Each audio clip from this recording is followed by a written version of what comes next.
I'm Sabrina, 32 female. I live in a city I love, in a condo I bought with my own hard work, and I have a career as a senior marketing manager that keeps me challenged and fulfilled. For the most part, my life was stable, predictable, and entirely my own.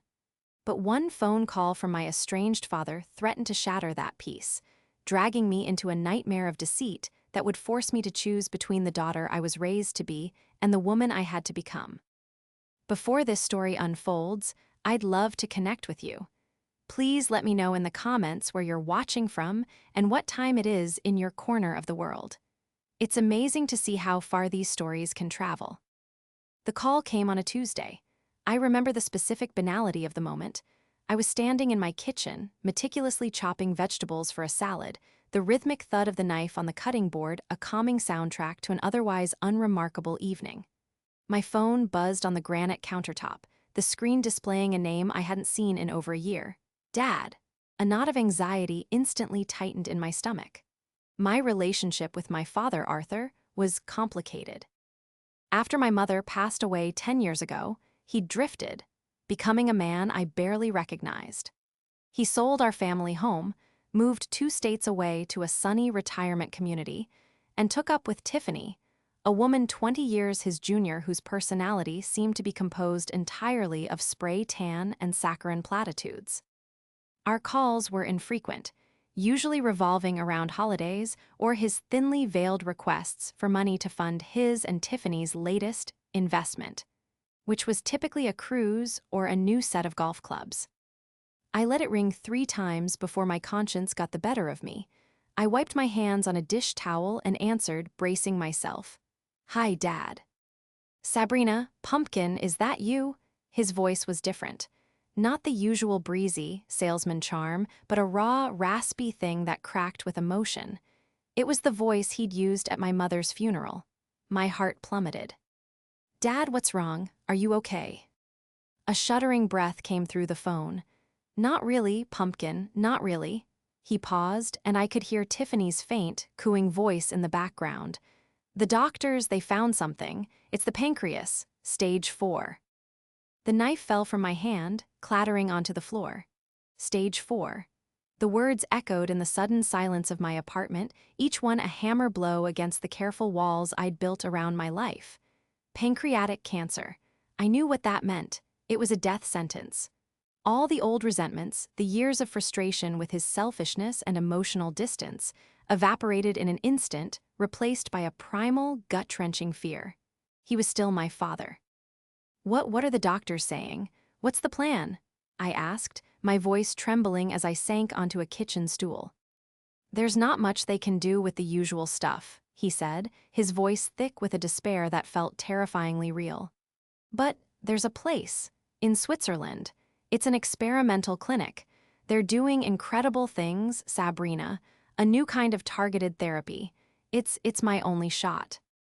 Hope, fragile and desperate, flickered within me. Okay, a clinic, that's good. We can figure this out. I can help, I'll look at flights." "That's the thing, Pumpkin," he cut in, his voice dropping to a conspiratorial whisper. "It's not covered by insurance, it's all out of pocket. And it's expensive. We've sold what we can, Tiffany's put in her savings, but we're still short." He paused again, the silence stretching until it was unbearable. "We need $50,000, Sabrina, for the initial deposit. We need it by the end of the month." $50,000. The number hung in the air, immense and terrifying. It was nearly all of my savings. It was the down payment for a bigger home I'd been dreaming of, the safety net I'd painstakingly built for myself, thread by thread, over the last decade. It was everything. But what was money compared to my father's life? What was a safety net for if not to catch the people you love? "I was so proud of you when you got that big promotion," he continued, his voice laced with a tremor that I now recognized as a master salesman's closing technique, though I was too emotional to see it then. "You've done so well for yourself. Your mother, she would have been so proud." He had me. The mention of my mother was the final, devastating blow. I thought of her quiet strength and her endless capacity for forgiveness. She would have given him anything. How could I do any less? "Don't worry, Dad," I heard myself say, the words feeling foreign in my own mouth. I'll get it for you, I have it, just tell me where to send it. He sobbed, a loud, theatrical sound that should have been a red flag, but instead just broke my heart. Thank you, Pumpkin. You're saving my life, you really are. I'll have Tiffany send you the account. Details, I love you. I love you too, Dad. The call ended.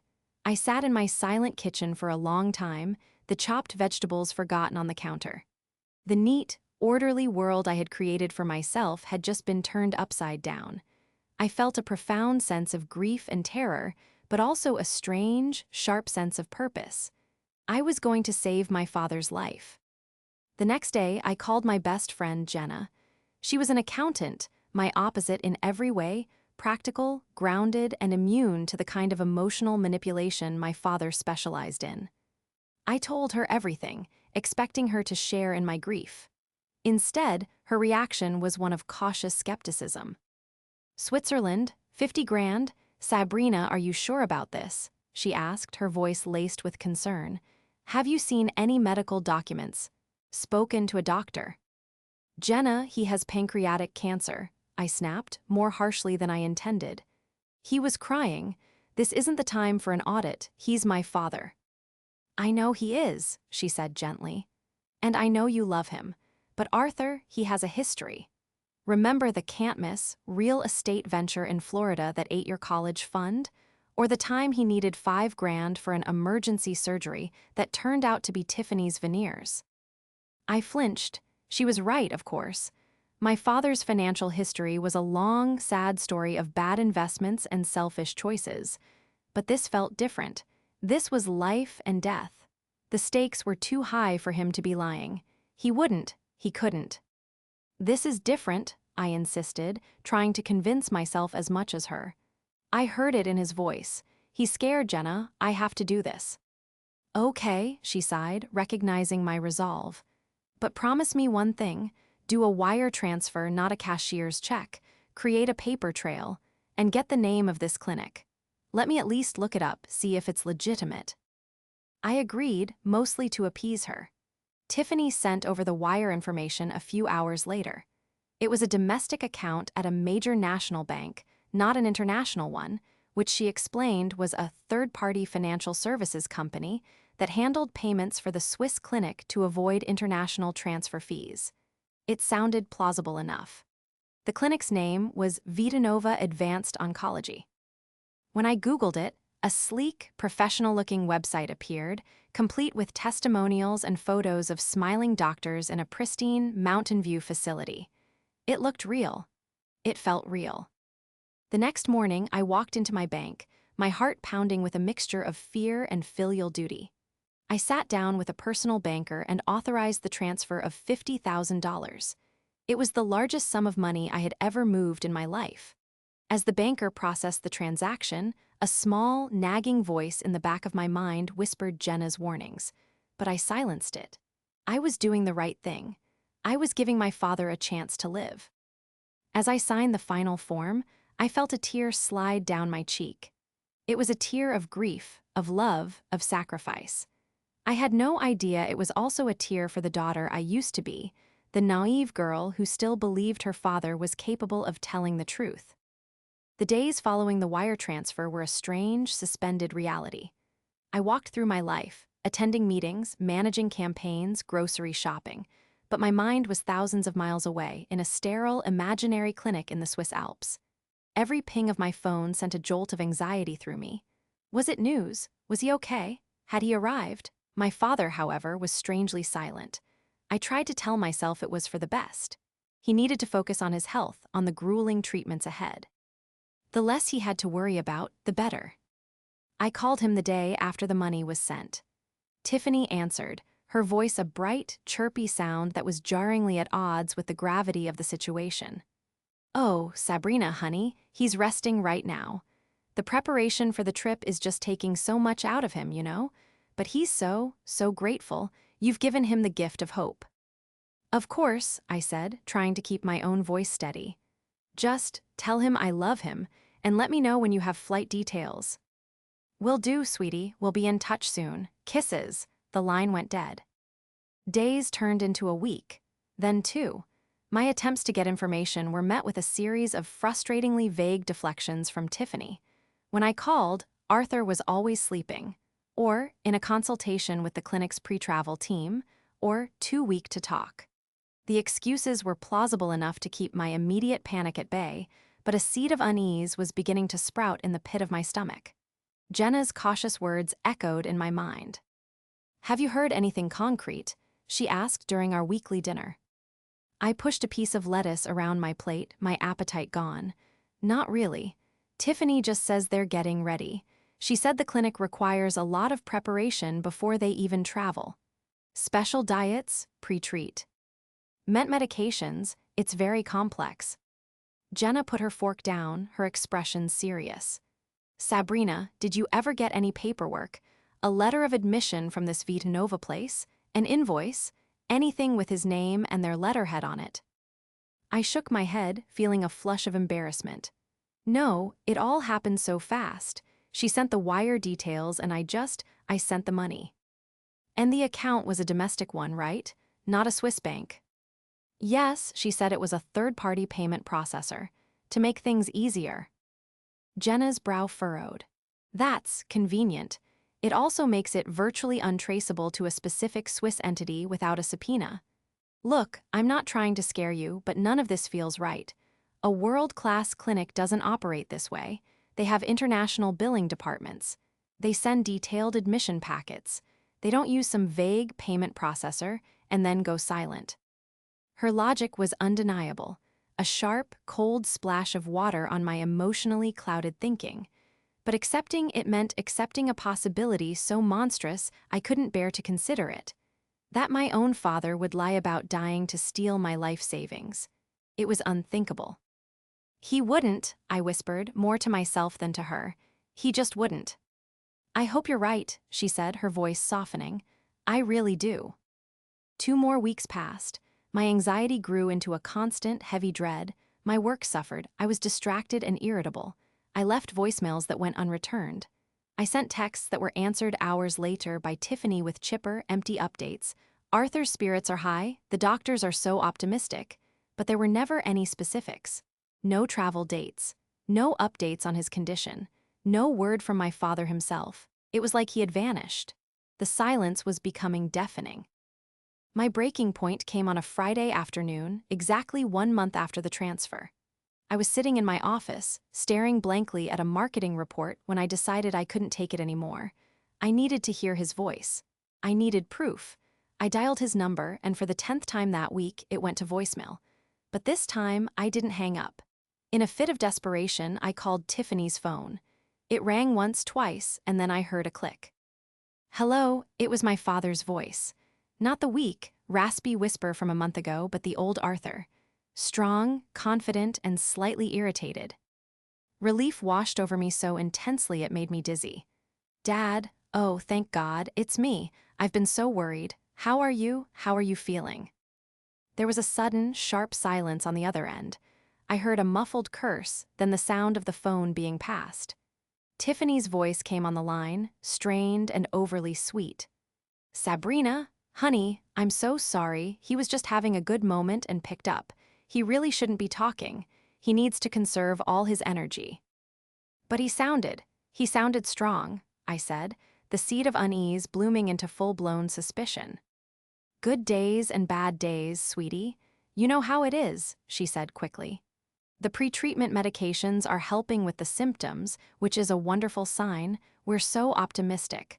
Look, I have to run, the travel nurse is here. We'll call you when we land in Zurich. Kisses." The line went dead before I could ask another question. I sat there, phone in hand, the dial tone buzzing in my ear.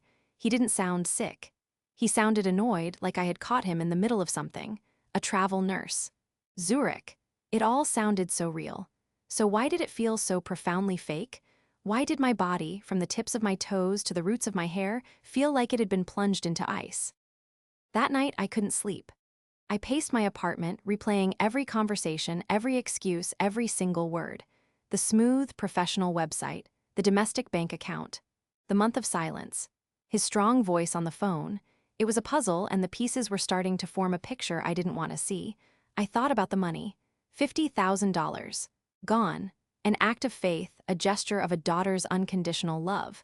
And in return, I had received only silence and excuses. I climbed into bed, the sheets cold against my skin, and stared at the ceiling. The grief I had felt for my dying father was slowly, terrifyingly, beginning to curdle into something else. A cold, hard knot of dread. I was starting to realize that I had been grieving the wrong thing entirely. I wasn't losing my father to cancer. I was afraid I had already lost him, years ago, to a sickness of a different kind. The next morning, I woke up with a hangover of dread. The conversation from the previous day had unsettled me more than I was willing to admit. I went through the motions of a Saturday morning, coffee, toast, checking emails. But my mind was a whirlwind of suspicion and self-doubt. Was I being paranoid? Was my grief making me irrational? Or was my gut screaming at me that something was terribly wrong, the only thing I should be listening to? Forcing myself to do something, anything, to feel normal, I opened Instagram. It was a mindless habit, a way to numb the frantic thoughts. I scrolled past photos of friends, brunches, new babies, and vacation sunsets. And then I saw it. It was a post from Tiffany. Her account, which I followed out of a sense of familial obligation, was a predictable stream of brightly filtered photos. Tiffany by a pool, Tiffany with a cocktail, Tiffany posing with my father. Both of them beaming with a manufactured joy that always felt slightly off. But this post was different. The photo was of my dad, Arthur, standing at the helm of a boat. Not a small fishing boat, but a sleek, impressive-looking cabin cruiser. He was wearing a captain's hat, a crisp white polo shirt, and khaki shorts. He looked healthy, tanned, vigorously, undeniably alive. He wasn't gaunt or frail. He wasn't the picture of a man battling stage 4 pancreatic cancer. He was the picture of a man who had just fulfilled a lifelong dream. The sun was glinting off the water behind him, and the grin on his face was wide and triumphant. My blood ran cold. I couldn't breathe. My fingers trembled as I read the caption Tiffany had written beneath the photo. So proud of my captain. Arthur has been dreaming of this day his whole life. It's been a tough few months getting everything in order, but some things are worth fighting for. Welcome to the family, the good life, boat life, retirement goals, living the dream, blessed, making memories. The post was tagged in a marina in Florida, not Switzerland. It had been posted 10 minutes ago. The world tilted on its axis.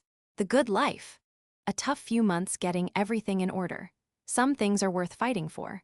The words swam before my eyes, twisting into a cruel, mocking joke. The fight he was talking about wasn't against cancer. It was the effort it took to swindle his own daughter.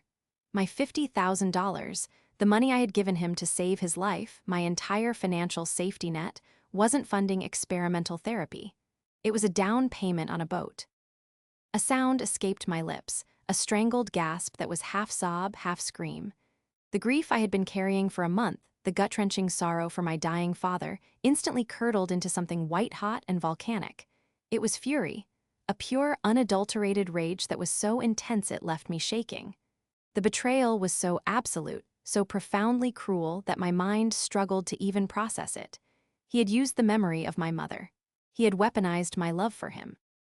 He had performed a theatrical masterpiece of despair, all for a shiny new toy. My fingers moved with a life of their own, my thumb scrolling frantically through Tiffany's feed. And there it was, a trail of breadcrumbs I had been too grief-stricken to see. A post from 3 weeks ago, Tiffany and my dad clinking champagne glasses, the caption reading, "Celebrating a successful investment. Big things coming soon." Another from 2 weeks ago, them posing in front of a boat dealership, captioned, "Decisions, decisions." It was all there, hidden in plain sight. They hadn't even bothered to be clever about it. They were so confident in my gullibility, so certain of my blind devotion, that they had documented their entire fraud on social media for the world to see. I screenshotted everything: the photo of the boat, the caption, the older posts. My mind was suddenly sharp, the emotional fog burned away by the heat of my anger. The daughter who had cried in the bank a month ago was gone. In her place was a woman who had just been played for the biggest fool in the world, and she was not going to let it stand. I immediately called Jenna. I could barely speak, my voice choked with rage. "He bought a boat," I managed to get out. "Jenna, he took my money and he bought a boat." "What?" Sabrina slowed down. "What are you talking about?" I sent her the screenshots. The silence on her end of the phone was heavy. When she finally spoke, her voice was low and cold. "That absolute, I have no words. Sabrina, I am so sorry. I am so sorry." "Don't be sorry," I said, my voice dangerously calm. "Be ready, I'm not his victim. I'm the person who's going to fix this." The shock was already crystallizing into a plan. My grief had turned to cold fury, and that fury was a powerful fuel. I wasn't just going to get my money back. I was going to make him understand the magnitude of what he had done. The image of him on that boat, grinning under his ridiculous captain's hat, was seared into my brain. He had named his boat The Good Life. I was about to make sure he remembered that the good life always comes with a price. And that's when a strange thing happened. As I was stewing in my rage, my phone rang. It was an unknown number with a local area code. I almost ignored it, but something made me answer. "Hello, may I speak with Sabrina?" a professional-sounding woman asked. "This is she." "Sabrina, my name is Carol, and I'm calling from the Fraud Prevention Department at your bank. I'm calling about a large wire transfer you made approximately 1 month ago in the amount of $50,000. My heart leaped into my throat. Yes, what about it? Well, the transfer was made to an account under the name Arthur, your father. Our internal review systems have flagged this transaction. A transfer of this size from a younger individual to an older one, especially when it represents a significant portion of the sender's liquid assets, can sometimes be an indicator of elder fraud or financial exploitation, with the elder being the victim. I almost laughed. The irony was so thick I could choke on it. The bank had it completely backward.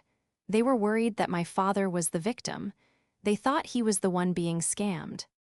"Ma'am, are you there?" Carol asked. An idea began to form in my mind, a wild, audacious plan born of fury and a sudden, bizarre stroke of luck. The bank had made a mistake. A beautiful, perfect, exploitable mistake. "Yes," I said, my voice steady and clear. "Yes, I'm here, and I'm so glad you called. I have been so worried.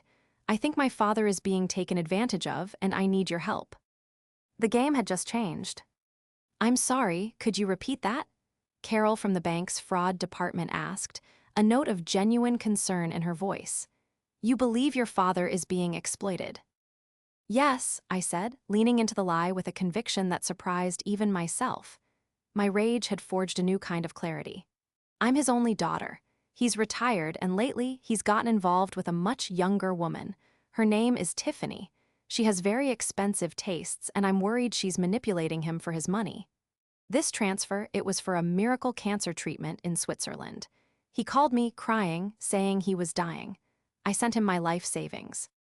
I let my voice crack, summoning the real pain of the initial betrayal. But now I'm not so sure. He stopped taking my calls, and this woman, Tiffany, is the only one I can speak to. I'm terrified she's isolated him and is spending his and my money. I could hear the clicking of Carol's keyboard. "I see. A miracle cure is a very common tactic in financial exploitation schemes targeting seniors, and the isolation from family is another major red flag. I'm so sorry you're going through this. I just saw a picture of them on a brand new boat," I added, my voice dripping with manufactured worry. "He's supposed to be in pre-treatment for stage 4 cancer, and he's posing on a boat. It doesn't make any sense." "No, it certainly does not," Carol said, her tone shifting from procedural to protective. "Ms. Sabrina, you did the right thing by telling me this.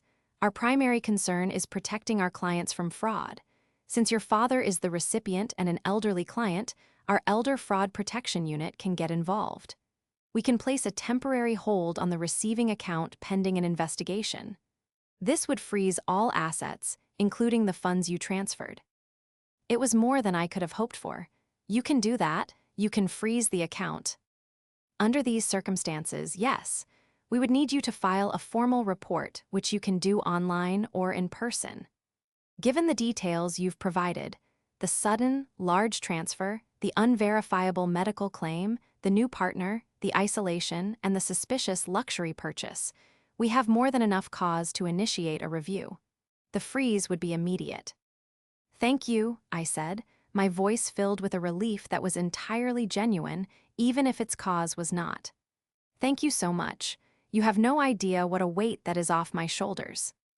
After hanging up with Carol, I felt a surge of adrenaline. This was it. This was my opening. I immediately called Jenna and relayed the conversation. Sabrina, you are a genius, she said, an uncharacteristic awe in her voice. It's diabolical. You're using the system that was designed to protect him to trap him instead. The irony is poetic. Poetic justice is exactly what I'm aiming for, I replied. The bank is sending me a link to file the official report. What do I need to do? How do I make this stick? Okay, accountant brain on, Jenna said, and I could practically hear her shifting gears. We need to build a case. You have the Instagram posts, which are your primary evidence of the suspicious luxury purchase. That's your Exhibit A now. We need to dismantle the cancer story. You need to prove a negative, which is tricky. The key is the clinic, Vita Nova Advanced Oncology. For the next several hours, Jenna and I became private investigators. We dove deep into the clinic's website. At first glance, it was convincing. But under Jenna's forensic accounting-level scrutiny, the facade began to crumble. Look at this, she said, sharing her screen with me over video call. The doctor testimonials. The photos are stock images.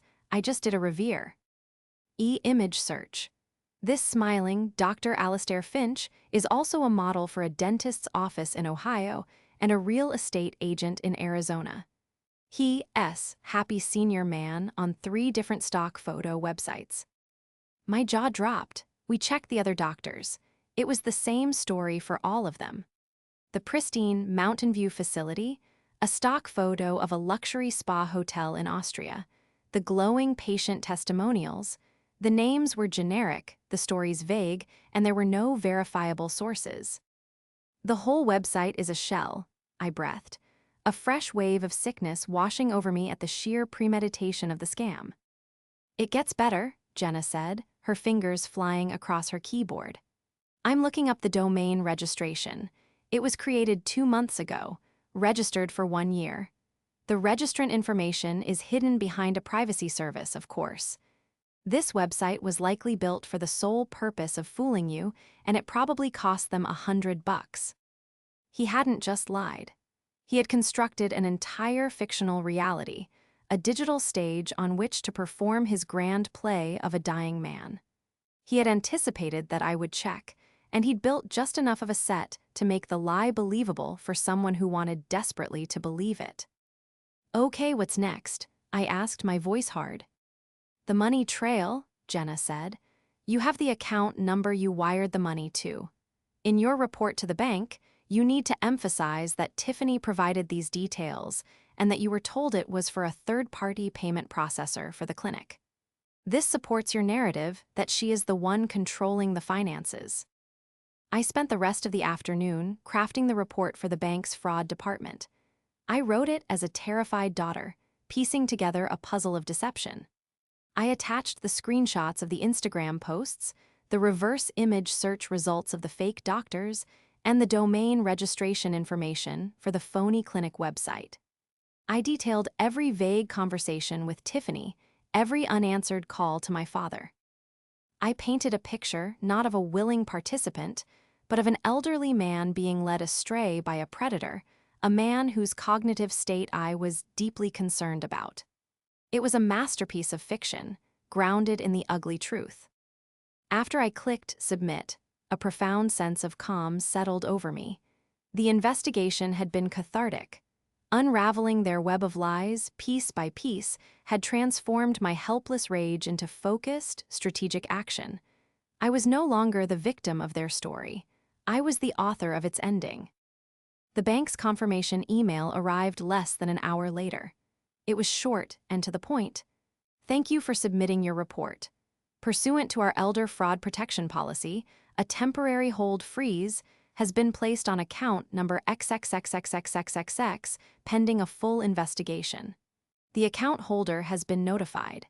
A case manager will be in touch with you within 3-5 business days. The account holder has been notified. I smiled. Somewhere in Florida, my father and Tiffany were probably celebrating on the deck of the Good Life. Perhaps they were planning their first big trip. Maybe they were trying to pay the marina fees or buy some expensive new equipment, and they were about to discover that their cash flow had just been cut off. The trap was set. Now, all I had to do was wait for the panicked animals to start rattling the cage. The notification from the bank landed in Arthur's world like a torpedo. I imagined the scene with grim satisfaction. Tiffany, attempting to use her debit card for an online shopping spree, seeing the dreaded transaction declined message. Arthur, trying to pay for the boat's insurance or slip fees, facing the same public humiliation. The confusion, the annoyance, and then the dawning, panicked realization as they checked their account online and saw the big, terrifying word: frozen. It took less than 24 hours for my phone to ring. The caller ID was Dad. I took a deep, calming breath, settled into my chair, and prepared for the performance of a lifetime. "Sabrina," he barked, his voice stripped of all its fake frailty and salesman charm. It was pure, unfiltered rage. "What did you do? Why is my bank account frozen?" I feigned confusion and panic, my voice high and trembling. "Frozen? What are you talking about? Dad, are you okay? Is Tiffany there? Did she do something?"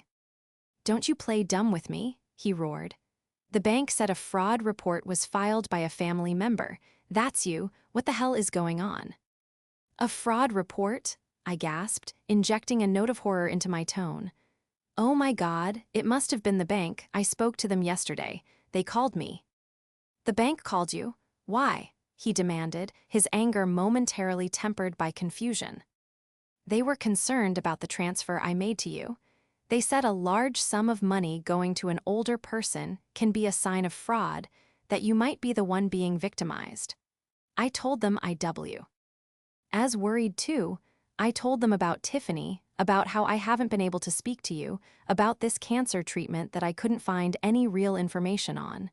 I told them I was scared she was taking advantage of you. I let out a choked sob. I never thought they would freeze the account. I was so scared for you, Dad. There was a stunned silence on the other end. I had completely seized his narrative. He was prepared for me to be angry about the boat, to accuse him of lying. He was not prepared for me to be worried about his safety, to paint him as a feeble old man being manipulated by a younger woman. He couldn't very well yell, "I'm not being scammed, I'm the scammer," without completely exposing himself. You told them Tiffany was scamming me," he stammered, his fury deflating into disbelief. "What else was I supposed to think?" I cried. "You told me you were dying and then you disappeared. Now I see pictures of a boat. I thought she was forcing you to liquidate your assets. I thought she was stealing all our money, my money." I could hear Tiffany's shrill voice in the background. "What is she saying? Tell her to fix this. Tell her to call them back." "Sabrina, listen to me," Arthur said, his voice now strained, trying to regain control. "You've made a huge mistake, a misunderstanding. Tiffany has nothing to do with this. The boat, it was a surprise. A last wish kind of thing. The cancer treatment, it's been delayed. We were going to tell you." The lies were so clumsy, so transparent that I almost laughed. "Delayed? Dad, the website for that clinic is fake. The doctors are stock photos. I looked it all up. I thought Tiffany had created it to fool you, to get her hands on our money." Every truth I revealed, I framed as evidence of his victimization. Every lie he told, I twisted into another symptom of his manipulation by Tiffany. He was trapped. If he admitted the truth, he would be confessing to fraud. If he continued the lie, he was only digging himself deeper into the hole I had created for him, validating the banks and my concerns. "That's not true," he sputtered. "You're not understanding." "All I understand is that my life savings are in an account that is now frozen," I said. shifting my tone from panic to firm. The bank told me the only way to lift the freeze is for the person who filed the report to formally withdraw it after speaking with the account holder and ensuring they are safe and not under duress. They want me to verify that you, my elderly father, are of sound mind and in control of your own finances. This was the masterstroke, a piece of procedural fiction I had concocted with Jenna. It sounded just bureaucratic and plausible enough to be true. I was now the gatekeeper. The power had shifted entirely. "Then withdraw it," he demanded. "How can I?" I asked, my voice thick with feigned anguish. "I still don't know what's real. Are you dying? Where is the $50,000? What is going on with this boat? Until I get a straight answer, Dad, I have to assume my original fear was correct, that you are in danger." He was sputtering now, caught in a loop of his own deceit. Tiffany was screaming in the background, a cacophony of panicked accusations. "Fine," he finally yelled, his voice cracking with desperation. "Fine, you want the truth? There is no cancer, there is no clinic. I needed the money for the boat. Are you happy now?" I let the silence hang in the air for a long moment. "No, Dad," I said softly, letting all the fake emotion drain from my voice, replaced by ice. "I'm not, so you lied. You told me you were dying to get my money." "It was a loan, I was going to pay you back," he insisted weakly. "No, it wasn't," I said calmly. "It was a gift to a dying man, but since you're not dying, I believe the legal term is theft by deception. A felony, I think, especially at $50,000. I wonder what the bank's fraud department would think if I told them about this new development. I imagine their elder fraud investigation would quickly become a criminal one." The sound on the other end was a choked gasp. He had walked right into it. "What do you want, Sabrina?" he asked, his voice a defeated whisper. "I want my money back," I said simply. "All of it. You will go to the bank. You will tell them you want to return a mistaken gift from your daughter. You will wire every last cent back into my account. Once the transfer is confirmed, I will call the bank, inform them that the misunderstanding has been resolved and that I am confident you are no longer at risk, and I will withdraw my fraud complaint. The freeze will be lifted from what's left of your account, and you and Tiffany can do whatever you want with your boat." I can't," he stammered. "We already spent some of it. The down payment, the taxes, fees."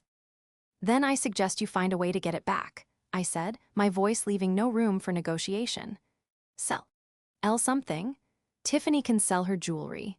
You can sell your fancy car, or you can try to get the deposit back on the boat. I don't care how you do it. But the full $50,000 will be in my account by Friday at 5 p.m. or my next call is to the bank's case manager, and I will be telling them the entire, unvarnished truth. Your choice." I hung up the phone. My hand was shaking, but not from fear. It was the vibration of pure, unadulterated power. I had turned their own game against them, using their lies as the very foundation of my trap. The daughter he had seen as a source of endless, unconditional funding had just become his worst nightmare. The good life was about to cost him everything. The next 4 days were a masterclass in psychological torment, and I was the conductor. My father's frantic, pleading text messages started within the hour. "Sabrina, we can't get all of it back that fast. The dealership won't refund the entire deposit. Please give us more time." I replied with a single cold sentence, "Friday, 5 p.m. Tiffany tried a different tactic. She sent me a long, rambling message full of emojis and exclamation points, explaining how the boat was meant to be an investment in family memories, and how they had planned to invite me for a weekend on the water as a huge surprise. She said this was all a silly misunderstanding, and that my father loved me more than anything. I screenshotted her message and sent it back with the reply, "Is this the same love that inspired the fake cancer story? Friday, 5 p.m. She didn't message me again. Their panic escalated with each passing day. Arthur called, trying his old salesman tactics: charm, guilt, feigned remorse. He spoke of my mother, how she would have wanted us to be a family. "Mom would have been ashamed of you," I said, my voice flat and devoid of emotion. She would have been heartbroken that you used her memory to steal from your own child. Don't you ever speak her name to me again in one of your scams. You have 2 days left. Jenna, my rock and strategic advisor, monitored the situation with me. They're going to try to lowball you, she predicted. They'll transfer a partial amount at the last minute, hoping you'll be satisfied enough to drop the complaint. They can try, I said, but I'm not unlocking his account until I see the full amount. 50,000, not a penny less. On Friday morning, the desperation reached a fever pitch. Arthur called me, his voice hoarse. We have 42,000. We sold Tiffany's diamond earrings and a watch. It's all we can get right now. Please, Sabrina, it's enough to get the freeze lifted. We can pay you the rest in installments. No, I said. What do you mean no? He sputtered. It's almost all of it. The deal was for $50,000. That was the price to make this go away. You have until 5 o'clock to find the other 8,000. I was unbending, a wall of cold resolution. He had taught me the art of the deal, after all, always negotiate from a position of strength. And I held all the cards. Where am I supposed to get $8,000 in 6 hours? He pleaded. That sounds like a you problem, not a me problem, I said, using a line he'd once thrown at me when I'd needed help with a college textbook fee. Perhaps you could ask a friend for a loan, or maybe the boat dealership has a financing department. You're a creative man, Dad. I'm sure you'll think of something. I hung up and blocked his number. The next communication would have to be from his bank to mine. I spent the afternoon in a state of hyper-awareness. Every email notification made my heart jump. I watched the clock on my computer screen, the minutes ticking by with agonizing slowness. 3:00 p.m. 4:00 p.m. 4:30. Jenna was on chat with me, a virtual hand to hold. Stay strong, she wrote. Don't cave. At 4:47 p.m., my phone buzzed with an alert from my banking app. A wire transfer of $50,000 has been received and is now available in your account.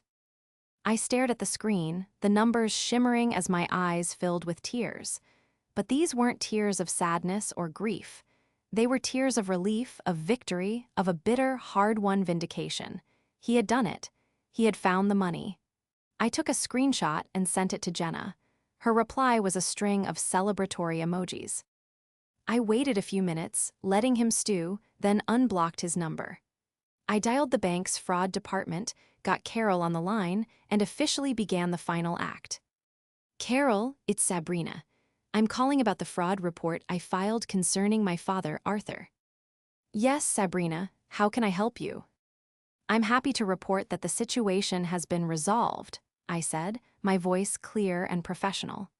I've spoken with my father at length. The initial transfer was indeed for a boat, which was a poor decision on his part, but it was his decision to make. There was a great deal of miscommunication, and my fears about his partner, Tiffany, were unfounded. He is in control of his faculties and his finances. The funds were a gift, which he has since decided to return to me. The transaction is complete. I would like to formally withdraw my complaint. That's wonderful news, Carol said, clearly pleased. I'm so glad it was just a misunderstanding. I will process the withdrawal of the complaint now. The hold on his account will be lifted within the hour. Thank you, Carol. You've been incredibly helpful. As soon as I hung up, my phone rang. It was Arthur. I let it ring once, twice, then answered, putting it on speaker for Jenna to hear. It's done, he said, his voice flat empty. All the fight was gone. The money is sent, the freeze is lifted. Are you satisfied? Yes, I said. I am. This conversation is the last one you and I will ever have. You are no longer my father. You are just a man who once stole from me. Don't ever contact me again. Sabrina, wait, he started, a hint of his old pleading tone returning. But I didn't wait. I ended the call and blocked his number again, this time for good. I blocked Tiffany's number. I blocked their social media accounts. With a series of simple clicks, I erased them from my life. The final transaction wasn't just about the money. It was about closing a chapter, settling a debt that was emotional, not just financial. The money was back in my account, but more importantly, my power was back in my hands. The heavy weight of his influence, a burden I had carried my entire life, was finally, blessedly, gone. In the weeks that followed, a profound quiet settled over my life. The absence of my father's chaotic energy was palpable. There were no more out-of-the-blue calls asking for money, no more emotionally manipulative voicemails, no more pressure-filled holiday negotiations. There was just peace. At first, the silence was unsettling, like the eerie calm after a violent storm. I kept expecting my phone to ring with an unknown number, for a desperate, wheedling email to appear in my inbox. But nothing came. He understood. The finality in my voice had been unmistakable. The $50,000 sat in my savings account, a symbol of my reclaimed independence. For a while, I couldn't even look at it without feeling a phantom echo of the betrayal. But slowly, that began to change. I started to see it not as a scar, but as a trophy. It was proof that I was not the naive, emotionally driven girl he had raised me to be. I was a woman who could not be manipulated, a woman who could fight for herself, a woman who could look into the abyss of her own family's darkness and walk away unscathed. Jenna and I went out for a celebratory dinner at the nicest restaurant in the city. We ordered champagne and expensive appetizers, and I paid for it all without a second thought. To Sabrina, Jenna said, raising her glass, the most formidable debt collector I have ever known. I laughed, a real, genuine laugh that came from deep in my belly. To Jenna, I countered, clinking my glass against hers. The best legal and moral counsel a girl could ask for. I couldn't have done it without you. So, what's next for you? She asked, her eyes sparkling in the candlelight. And what's next for the war chest? She added, nodding toward my purse where my phone, with its banking app, resided. I thought for a moment.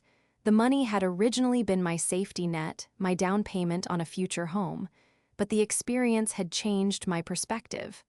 I'm not sure about a house just yet, I said. I think, for now, I want to invest it, not in the stock market, but in myself. The next week, I booked a trip. It was a 2-week tour of Southeast Asia, something I had dreamed of doing for years but had always put off, telling myself I needed to be more responsible, to save more money. I hiked through lush jungles, explored ancient temples, and ate street food in bustling night markets. I met new people and saw a different way of life. With every new experience, the grip of my father's betrayal loosened. He had wanted the money for a boat, a static symbol of wealth to impress his friends at a Florida marina. I was using my money to expand my world, to create memories that were truly my own. One evening, sitting on a balcony overlooking the ocean in Thailand, I did something I hadn't done in months. Out of a morbid curiosity I couldn't quite suppress, I used a friend's phone to look up Tiffany's Instagram profile. The boat was still there, but the triumphant posts had stopped. The most recent photo was of her and my father, smiling forced smiles at a cheap-looking beachside bar. The caption read, "Making the best of it, stay positive." I zoomed in on my father's face. The confident, triumphant grin from the boat photo was gone. He just looked old, defeated, small. I felt a brief, fleeting pang of something that might have been pity, but it vanished as quickly as it came. That was his life, the one he had chose. And it had nothing to do with me anymore. When I returned home, I felt like a different person. The city, my apartment, my job, they were all the same, but I moved through them with a new sense of lightness and purpose. I had faced the ugliest truth about my family and had not only survived but thrived. I had learned to separate love from obligation and to draw a line in the sand that no one, not even a parent, was allowed to cross. My life is quieter now, but it is also richer. It is filled with true friends like Jenna, with plans for the future that I am building on my own terms, and with the unshakable knowledge of my own strength. My father got his boat, his good life, but he paid for it with his daughter. I lost a father, but I gained myself. And as I look out at the clear horizon of my future, I know without a doubt that I got the better end of the deal.